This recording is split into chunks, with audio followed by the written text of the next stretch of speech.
Hello guys, പിന്നെ എന്താണ് വിശേഷം? എല്ലാവർക്കും സുഖല്ലേ? എൻ്റെ പേര് കൃപ. ഇന്ന് ഞാൻ നിങ്ങൾക്ക് പുതിയൊരു ഡ്രാമ പരിചയപ്പെടുത്താനാണ് വന്നത്. ഈ ഡ്രാമയുടെ പേര് ടേസ്റ്റ്ഫുള്ളി യുവേഴ്സ് ആണ്. ഈ ഡ്രാമയുടെ പേര് ഇതൊരു റൊമാൻസ് കോമഡി ഡ്രാമയാണ്. ഈ ഡ്രാമ നെറ്റ്ഫ്ലിക്സിൽ അവൈലബിൾ ആണ്. ഭയങ്കര സിമ്പിൾ ആയിട്ടുള്ള ഒരു ലവ് സ്റ്റോറി പറഞ്ഞു പോകുന്ന ഡ്രാമയാണിത്. ഈ ഡ്രാമയിലെ നമ്മുടെ ഹീറോയുടെ പേര് എന്താണെന്ന് വെച്ച് കഴിഞ്ഞാൽ കങ്ഹന്യൂൾ എന്നാണ് നമ്മുടെ ഹീറോയുടെ പേര്. ഹീറോയുടെ പ്രീവിയസ് ഡ്രാമാസ് ഏതൊക്കെയാണെന്ന് ചോദിച്ചാൽ നമ്മുടെ സ്ക്വിഡ് ഗെയിമിലുണ്ട്, അതുപോലെ തന്നെ ലവ് റീസെറ്റിലുണ്ട്. ഇതൊക്കെയാണ് നമ്മുടെ ഹീറോയുടെ പ്രീവിയസ് ഡ്രാമാസ്.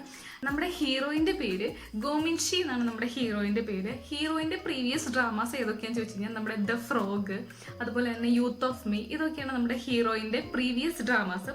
ഈ ഡ്രാമയിൽ നമ്മുടെ ഹീറോയിൻ ഒരു ഷെഫാണ്. നമ്മുടെ ഹീറോ ഒരു ഇന്റർനാഷണൽ ഹോട്ടലിന്റെ MD ആയിട്ട് വർക്ക് ചെയ്യുന്ന ഒരാളാണ്. ഒരു സിറ്റുവേഷൻ വരുമ്പോൾ ഒരു ഒന്നിച്ച് വർക്ക് ചെയ്യേണ്ട ഒരു സാഹചര്യം വരാണ്. ആ സാഹചര്യത്തിൽ ഇവർ തമ്മിൽ ഫീലിങ്സ് വർക്ക് ആവുന്നതും അതിനിടയിലുള്ള കോമഡി റൊമാൻസ് ഒക്കെയാണ് മെയിനായിട്ട് ഈ ഡ്രാമയിൽ കാണിച്ചിരിക്കുന്നത്. ഈ ഡ്രാമയിൽ ഹീറോയിൻ കൂടാതെ വേറെ ഒരു സെക്കൻഡ് ലീഡ് കപ്പിളും കൂടി ഉണ്ട്. പക്ഷേ അത്രയധികം സെക്കൻഡ് ലീഡ് കപ്പിളിനെ അത്ര ഹൈപ്പോട് കൂടി കാണിക്കുന്നില്ലെങ്കിലും അവരുടെയും ഒരു കെമിസ്ട്രി നമുക്ക് ഭയങ്കരമായിട്ട് ഇഷ്ടപ്പെടുന്ന ഒരു കെമിസ്ട്രിയാണ്.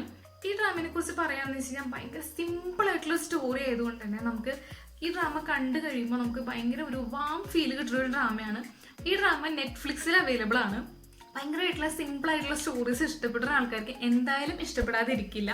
പിന്നെ നമ്മുടെ ചാനൽ ആദ്യമായിട്ട് കാണുകയും ചെയ്യുക. നമ്മുടെ ചാനൽ സബ്സ്ക്രൈബ് ചെയ്യാൻ മറക്കരുത്. എന്നാലാണ് എനിക്ക് ഇനിയും ഇതുപോലുള്ള വീഡിയോസൊക്കെ നിങ്ങൾക്ക് പറഞ്ഞു തരാൻ പറ്റുള്ളൂ. മൊത്തത്തിൽ ഈ ഡ്രാമയെ പറ്റിയുള്ള ഒരു റേറ്റിംഗ് പറയാമെന്ന് വെച്ച് കഴിഞ്ഞാൽ ഒരു 7.5 ഔട്ട് ഓഫ് 10 കൊടുക്കാനുള്ളൂ. എങ്കിലും ഭയങ്കര സിമ്പിൾ ആയിട്ടുള്ള സ്റ്റോറി ആയതുകൊണ്ട് തന്നെ ഡ്രാമ ഫാൻസിനൊക്കെ എല്ലാവരെയും സാറ്റിസ്ഫൈ ചെയ്യണ രീതിയിലാണ് ഈ ഡ്രാമ പോകുന്നത്. ഈ ഡ്രാമയിൽ മൊത്തത്തിൽ 10 എപ്പിസോഡാണ് ഉള്ളത്. 10 എപ്പിസോഡ് ഉണ്ടെങ്കിലും ഒട്ടും നമുക്ക് ലാഗ് ചെയ്യാത്ത എപ്പിസോഡുകളാണ് ഇതെല്ലാം. 10 എപ്പിസോഡ് നല്ല രസമായിട്ട് തന്നെ കൊണ്ടുപോയിട്ടുണ്ട്. നമുക്ക് ഭയങ്കരമായിട്ട് ഇഷ്ടപ്പെടുന്ന എപ്പിസോഡാണ്. ഒറ്റ എപ്പിസോഡ് പോലും ലാഗായിട്ട് നമുക്ക് ഫീൽ ചെയ്യാത്ത ഡ്രാമയാണ്. ഇപ്പോൾ ടൈം കിട്ടാൻ ചെയ്യാൻ നമ്മുടെ ഈ ഡ്രാമ ഒന്ന് കണ്ടുനോക്കാൻ മറക്കരുത്. ഭയങ്കര രസമായിട്ടുള്ള സ്റ്റോറിയാണ്. നെറ്റ്ഫ്ലിക്സിലാണ് ഈ ഡ്രാമ അവൈലബിൾ ആയിട്ടുള്ളത്. അപ്പോൾ കാണാൻ മറക്കല്ലേ കേട്ടോ. ബൈ.